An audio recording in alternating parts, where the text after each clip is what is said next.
আমের সিজন চলে এলো। এই সময় কাঁচা আমের চাটনি সবারই একটা ফেভারিট জিনিস। আমি কাঁচা আমের চাটনিটা যেভাবে বানাই সেটা আপনাদের সঙ্গে শেয়ার করছি। এখানে মোটামুটি মিডিয়াম সাইজের আমি দুটো কাঁচা আম নিচ্ছি, সেটাকে আমি খোসা সমেতই টুকরো করে নেব। আমার পার্সোনালি কাঁচা আমের চাটনিটা খোসা সমেত বানাতেই ভীষণ ভালো লাগে। এই চাটনিটা কিছুটা অনুষ্ঠান বাড়ির মতোই হয়। তো চলুন, আমাদের এক এক করে সমস্ত আমগুলো কাটা হয়ে গেছে। এবার আমি দেখিয়ে দিই আপনারা কতটা থিকনেস রাখবেন। দুটো আমকে আমি এখানে মোট 16 টুকরো করে নিয়েছি। অন্যদিকে আমি একটা ভাজা মশলা তৈরি করব। 1 চামচ 5 ফোড়ন আর একটা শুকনো লঙ্কা, এটাকে খুব ভালো করে ভেজে নেব।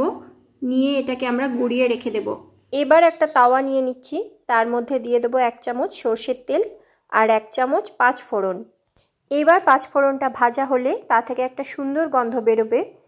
এই অবস্থায় ওর মধ্যে যোগ করে দিতে হবে কেটে রাখা আমগুলো। আমগুলো দিয়ে খুব ভালোভাবে একটু নেড়ে চেড়ে নেব কিছুক্ষণের জন্য। সর্ষের তেলের ব্যবহার এখানে আমি একদম লিমিটেডই করেছি, না হলে পরে চাটনির ভিতর একটা তেলের গন্ধ আসে। এখন এর মধ্যে আমি দিয়ে দিচ্ছি অল্প পরিমাণ নুন আর অল্প পরিমাণ হলুদ গুঁড়ো দিয়ে আবারও খুব ভালো করে এটাকে ভেজে নেব। খুব বেশি ভাজার দরকার নেই, হালকাভাবে ভাজলেই এটা কাজ চলে যাবে।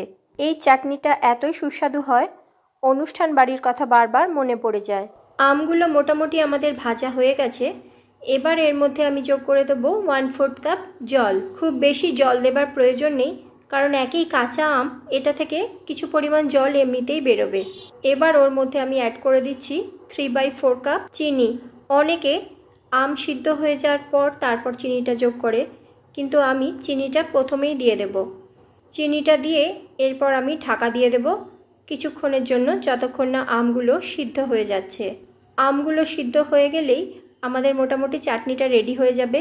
অনেকে চাটনির মধ্যে লেবুর রস দেয়, কিন্তু আমি এখানে লেবুর রসটা দিচ্ছি না, আপনারা চাইলে দিতেই পারেন। চাটনি আমাদের সম্পূর্ণ রেডি হয়ে গেছে। এবার গ্যাস বন্ধ করে দেওয়ার পর এটাকে ঠান্ডা করে নিতে হবে। ঠান্ডা হয়ে গেলে এটার মধ্যে আমি অ্যাড করে দেবো যে মশলাটা আমি বানিয়ে রেখেছিলাম সেটা। মশলাটা কিন্তু গরম অবস্থায় একদম দেওয়া যাবে না, চাটনি ঠান্ডা হয়ে যাওয়ার পরই এটাকে দিতে হবে। আমাদের আমের চাটনি সম্পূর্ণ রেডি হয়ে গেছে। এবার এটাকে সার্ভ করে দেওয়ার পালা। এই চাটনিটা যত বেশি পুরনো হবে তত এটার টেস্ট আরও বেশি খুলবে। এটাকে আপনি 1 সপ্তাহের জন্য বানিয়ে রেখে দিতে পারেন ফ্রিজের মধ্যে।